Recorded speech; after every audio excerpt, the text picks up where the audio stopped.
Hello everyone, welcome to UPSC guide. और आज हम देखेंगे कि 15 नवंबर ये स्ट्रीम हो सकता है क्या डायरेक्टली।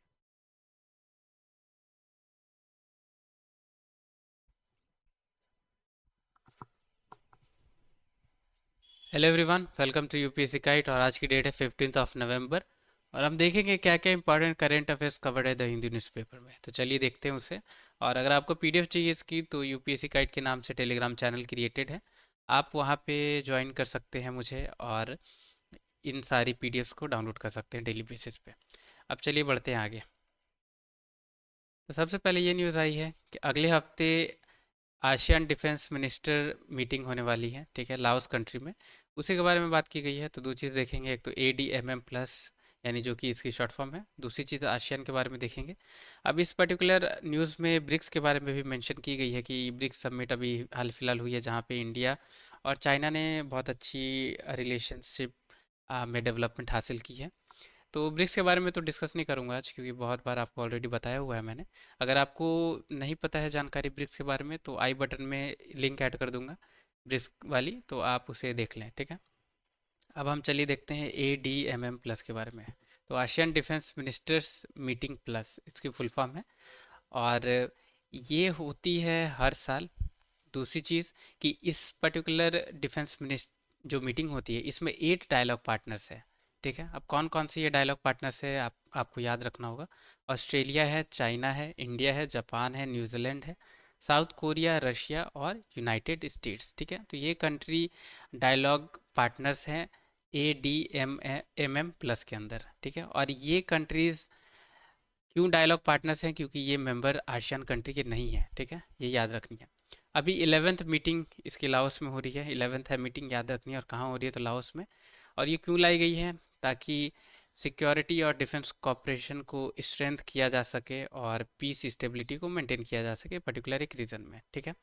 और इसे सबसे पहले इनॉग्रेट कब किया गया था, तो वियतनाम में इसे किया गया था 2010 में, ठीक है, याद रखनी है। 2010 में वियतनाम में इसे इनॉग्रेट किया गया था। और 2017 के बाद से ADMM+ की मीटिंग एनुअली यानी हर साल होती है। पहले हर साल नहीं होती थी, पर 2017 के बाद से हर साल होने लगी। ये इंपॉर्टेंट क्यों है, क्योंकि अभी आपको पता होगा यूपीएससी कुछ भी पूछ रही है, मिसाइल्स के बारे में पूछ ले रही है, ठीक है, मिसाइल टेक्नोलॉजी के बारे में पूछ ले रही है, बुक राइटर के बारे में पूछ ले रही है, ओलंपिक्स के बारे में पूछ ले रही है, मिलिट्री या नेवल एक्सरसाइज के बारे में पूछ ले रही है, ऑपरेशंस के बारे में पूछ ले रही है, राइट। ये सब कुछ भी पूछ ले रही है। तो अब वैसे भी ये आसियान तो इम्पोर्टेंट है, क्योंकि इस पे बहुत पहले यूपीएससी ने एक बार क्वेश्चन भी पूछा हुआ था। बहुत ईजी क्वेश्चन थी हालांकि वो। तो ये पर्टिकुलर इम्पोर्टेंट उसी की वजह से हो जाती है, तो इसे ध्यान देना इस चीज़ पे। अब हम देखेंगे आसियान के बारे में। तो फुल फॉर्म क्या है, the association of south east Asian Nations. Commonly इसे आसियान शॉर्ट फॉर्म से जाना जाता है, ठीक है। ये पॉलिटिकल और इकोनॉमिक यूनियन है 10 स्टेट्स जो कहाँ लोकेटेड है, तो साउथ ईस्ट एशिया में। और जो मेंबर्स हैं वो 600 मिलियन पीपल रिप्रेजेंट करते हैं, और 4.5 million kilometre square land area को ये कवर करते हैं। अब आसियान के जो मेंबर्स हैं उन्हें कंसिडर किया जाता है फास्टेस्ट ग्रोइंग इकोनॉमीज पूरे वर्ल्ड में।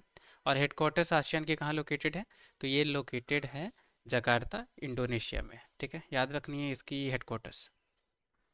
अब आसियान सक्सेसर है association of south east Asia की, जो कि फॉर्म की गई थी 1961 में थाईलैंड, फिलीपीन और मलेशिया के द्वारा, ठीक है। सक्सेसर है, बस ये आप याद रखें। और आसियान को क्रिएट किया गया था 1967 में, ये कुछ 5 कंट्रीज़ के द्वारा, यानी इंडोनेशिया, मलेशिया, फिलीपींस, सिंगापुर और थाईलैंड। ये याद रखने की 5 कंट्रीज़ के द्वारा इसे लाया गया था 1967 में। और किसके तहत, तो आसियान डिक्लेरेशन को साइन किया गया था उसके तहत, ठीक है। और अभी 44th आसियान की समिट लाओस में हेल्ड हुई है, ये आपको याद रखनी है, ठीक है। ये बहुत इंपॉर्टेंट है कि 44th आसियान समिट हुई, और 11th जो आसियान डिफेंस मिनिस्ट्रियल मीटिंग है वो 11th हो रही है लाओस में अगले हफ्ते, ये याद रखनी है।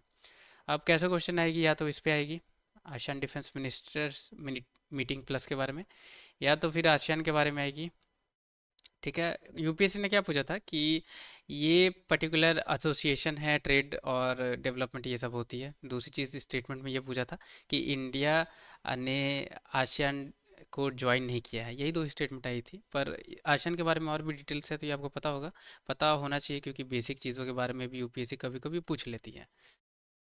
अब बढ़ेंगे हम आगे, मैप में हम देखेंगे कौन कौन सी कंट्रीज हैं आसियान के अंदर। तो म्यांमार है, Laos, Thailand, Vietnam, Cambodia, Philippines, Bruny, Malaysia, Singapore और थाईलैंड।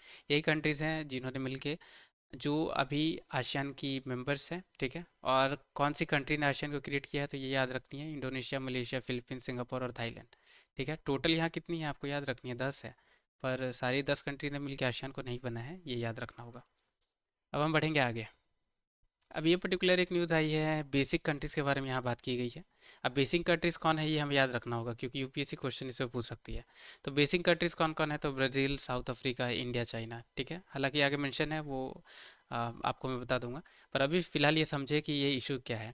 तो बेसिक कंट्रीज़ ने जो डेवलपिंग कंट्रीज़ हैं, राइट, उन्हें बोला है कि कॉन्फ्रेंस ऑफ पार्टी 29 अभी यूएनएफ ट्रिपल सी की हो रही है, राइट, जो कि क्लाइमेट चेंज के लिए होती है, ये आपको पता होगा, राइट। तो उसी की अभी conference of party 29 Baku Azerbaijan में हो रही है, ठीक है। तो वहीं पे बेसिक कंट्रीज यानी कंट्रीज के द्वारा ये बोला गया कि जो भी कमिटमेंट्स पेरिस अग्रीमेंट के अंदर हैं, जो हर कंट्री को लेनी है, चाहे वो डेवलपिंग कंट्री हो या डेवलप कंट्री हो, राइट। तो डेवलप कंट्री को क्लाइमेट फाइनेंस देना होगा, ताकि डेवलपिंग कंट्रीज हैं वो अच्छे से काम कर सके और पेरिस अग्रीमेंट की जो भी गोल्स हैं उसे अच्छे से फुलफिल कर सके, ताकि ग्रीन हाउस गैसेस एमिशन को लिमिट किया जा सके। तो यही बात की गई है ये बेसिक कंट्रीज़ के बारे में। तो बेसिक कंट्रीज आपको बता दूंगा। और ये पेरिस अग्रीमेंट आपको मैंने बताया था कि UNF triple C legally binding ये कन्वेंशन नहीं है, पर इसके अंदर एक प्रोटोकॉल यानी काइटो प्रोटोकॉल और दूसरी पेरिस अग्रीमेंट, ये जो चीज़ें हैं ये लीगली बाइंडिंग हैं, ठीक है। तो Paris agreement legally binding international treaty है, ये आपको याद रखनी है, ठीक है। और इस पर्टिकुलर अग्रीमेंट में क्या करने की कोशिश की गई है कि जो ग्लोबल ग्रीन हाउस गैसेस की इमिशन है, राइट, उसे कम करने की कोशिश की गई है, ताकि जो ग्लोबल की जो टेम्परेचर है, राइट, वो 2 डिग्री सेल्सियस के अंदर ही रहे। और ये कोशिश किया जा रहा है कि 1.5 डिग्री सेल्सियस जो अब प्री इंडस्ट्रियल लेवल्स है, राइट, उसके अंदर ही रखा जाए, लिमिट किया जाए। तो ये कोशिश की जा रही है यूएनएफ ट्रिपल सी के द्वारा, ये आपको ध्यान में रखना होगा। अब बेसिक कंट्रीज कौन कौन है तो आप नोट डाउन कर सकते हैं, ब्राज़ील है, इंडिया है, साउथ अफ्रीका है और चाइना। बहुत इंपॉर्टेंट है, एक तो बेसिक कंट्रीज ये, और दूसरी G4 कंट्रीज या G4 group, right. G4 group किस चीज़ से रिलेटेड है तो आपको मैंने बहुत बार बताया हुआ है, ये यूएनएससी यानी यूनाइटेड नेशन सिक्योरिटी काउंसिल से रिलेटेड है। और ये G4 कंट्रीज़ क्या करती हैं तो एडवोकेट करती हैं ताकि उन्हें भी परमानेंट मेंबरशिप मिल सके। अब G4 कंट्रीज़ कौन कौन है तो मैं चाहता हूँ कि आप उसे खुद सर्च करें, और अगर आप जानते हैं उसके बारे में तो कमेंट बॉक्स में मुझे ज़रूर आप बताएं कमेंट करके कि G4 कंट्रीज़ कौन कौन है, ठीक है। अब बढ़ते हैं आगे। अब ये पर्टिकुलर एक न्यूज़ है, बहुत छोटी सी न्यूज़ है, जहाँ पे भरतनाट्यम के बारे में यहाँ पे मेंशन की गई है, ठीक है। तो भरतनाट्यम के बारे में हम देखेंगे। तो ये देख सकते हैं, ये विमेन है जो भरतनाट्यम को परफॉर्म कर रही है, ठीक है। और भरतनाट्यम क्या है तो इंडिया की सबसे ओल्डेस्ट क्लासिकल डांस फॉर्म है। और ये 8 जो इंडिया की क्लासिकल डांस फॉर्म है इसी के अंदर है। तो कौन कौन सी 8 क्लासिकल डांस फॉर्म है इंडिया के अंदर तो भरतनाट्यम, कुचिपुड़ी, कथकली, मोहिनाट्टम, ओडिसी, मणिपुरी, कथक और सतरिया। तो ये है 8 क्लासिकल डांस, ठीक है। अब हम देखेंगे भरतनाट्यम के बारे में। तो भरतनाट्यम की ऑरिजिन हम कहाँ से ट्रेस कर सकते हैं तो एक सदीर करके सोलो डांस परफॉर्मेंस, एक डांस फॉर्म परफॉर्म की जाती थी तमिलनाडु के टेम्पल्स में, राइट। तो वहीं से ये भरतनाट्यम आई है, याद रखनी है, तमिलनाडु में ये परफॉर्म की जाती है भरतनाट्यम। और इसे दूसरी नाम यानी दशियाटम की भी नाम से जानी जाती है। 19वीं सेंचुरी में ये बहुत ज़्यादा फेमस हो गई थी 4 डांस टीचर्स की वजह से, जिसे तांजौर क्वार्टेट कहा जाता है, ठीक है। और इन्हीं की वजह से 19वीं सेंचुरी में भरतनाट्यम को तांजौर नाट्यम के भी नाम से जाना जाता था। तो ये इंपॉर्टेंट है, 3 नाम इसकी आपको याद रखनी है, भरतनाट्यम और दशियाटम, ठीक है। दूसरी चीज़ तांजौर नाट्यम। अब इस पर्टिकुलर भरतनाट्यम में एक बहुत इंपॉर्टेंट और बहुत फेमस मुद्रा यूज़ की जाती है, जिसे कथक कथका मुक्ता हस्ता के नाम से जानते हैं। ये आप देख सकते हैं जहाँ पे 3 फिंगर्स को ज्वाइन करके ओम की सिंबल बनाई जाती है। ये इंपॉर्टेंट फीचर्स है भरतनाट्यम की, याद रखनी है। अब जनरली नी पे बेंड होके ही ये की जाती है। यहाँ इमेज में भी आप देख सकते हैं नी बेंड है, ठीक है।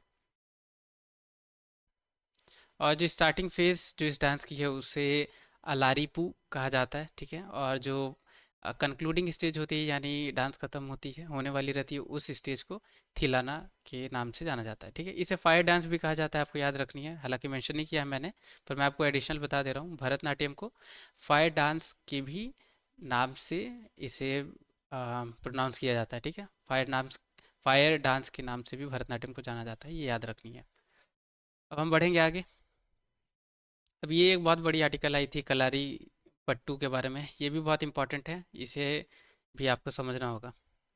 तो ये है कलारी पयाटू। यहाँ देख सकते हैं लड़ाई चल रही है, ठीक है। यानी परफॉर्म ये की जा रही है, लड़ाई नहीं चल रही है। अब चलिए देखते हैं इसके बारे में। तो ये इंडिया की ओल्डेस्ट मार्शल आर्ट है, याद रखनी है। ऑरिजिनेट कहाँ से हुई है, तो केरला से ऑरिजिनेट हुई है 3rd सेंचुरी बीसी में। आप देख सकते हैं कितने पहले से इसकी ऑरिजिनेशन ईयर या कह सकते हैं समय है 3rd सेंचुरी बीसी में, ठीक है। ये आर्ट फॉर्म को परफॉर्म किया जाता है या तो आर्म्ड, यानी इस इमेज में आप देख सकते हैं आर्म्ड यानी ये तलवार वगैरह लेके हो रही है, और बिना आर्म्ड यानी जो बैर बिना ऐसे तलवार वगैरह से भी अनआर्म्ड भी इसे परफॉर्म किया जाता है। ये फिजिकल एक्सरसाइज की जैसे इसे परफॉर्म किया जाता है, ये आपको याद रखनी होगी। और इसमें कोई ड्रमिंग या कोई सॉन्ग वगैरह के साथ इसे परफॉर्म नहीं किया जाता है, ठीक है। कलारी पयटू बहुत इंपॉर्टेंट इसमें रोल रहती है फुटवर्क की, जिसमें किक्स हैं, स्ट्राइक्स हैं, वेपन बेस्ड प्रैक्टिस है, ठीक है। यहाँ तक कि विमेन भी प्रैक्टिस करती हैं ये कलारी पट्टू, ठीक है। आप चाहे तो इस यूट्यूब पे इसकी वीडियोस बहुत अपलोडेड हैं ऑलरेडी कि कैसे परफॉर्म की जाती है, वो आप चाहें तो एक बार देख भी सकते हैं। और ये कुछ इसमें इसके एलिमेंट्स हैं जो हमें पता होना चाहिए। तो उज ही चिली, ये क्या है, चिल ये क्या है, तो मसाज है जिसे गंगली ऑयल के साथ किया जाता है। फिर फाइट किया जाता है ओटा के साथ, जो एस शेप की स्टिक रहती है। फिर मैं पयाटू है जो कि एक बॉडी एक्सरसाइज है। फिर पुली यंकम, ये स्वॉर्ड फाइटिंग है, तलवार वाली फाइट है। फिर वर्म वरुम कई, ये हाथों से किया जाता है बिना तलवार वगैरह से। और अंगथारी, ये क्या है, तो मेटल वेपन और स्टिक के साथ इसे परफॉर्म किया जाता है, ठीक है। तो ये कुछ एलिमेंट्स हैं, ऐसा आ सकती है तो या पूछी जा सकती है इसके बारे में एक दो उठा के, और पूछा जा सकता है आपसे कि कौन सी मार्शल आर्ट की बात की जा रही है, क्योंकि और भी मार्शल आर्ट्स हैं इंडिया की। क्योंकि मार्शल आर्ट्स पे यूपीएस ने क्वेश्चन पूछा हुआ है। अगर आपके पास बुक होगी नितिन सिंघानिया की, तो वहाँ आपको सारी चीज़ें अच्छे से मिल जाएगी, ठीक है। तो ये है सारी जानकारी आज की न्यूज़पेपर डिस्कशन में। उम्मीद करूंगा कि आपने कुछ सीखा होगा, तो वीडियो ज़रूर लाइक करें। और चैनल पर नए हैं या अभी तक सब्सक्राइब आपने नहीं किया है तो चैनल ज़रूर सब्सक्राइब करें, ठीक है। और टेलीग्राम पे विजिट करके इसकी पीडीएफ भी आप डाउनलोड कर सकते हैं। और मिलते हैं कल की न्यूज़ डिस्कशन में। टिल द टाइम के लिए take care, have a great day ahead.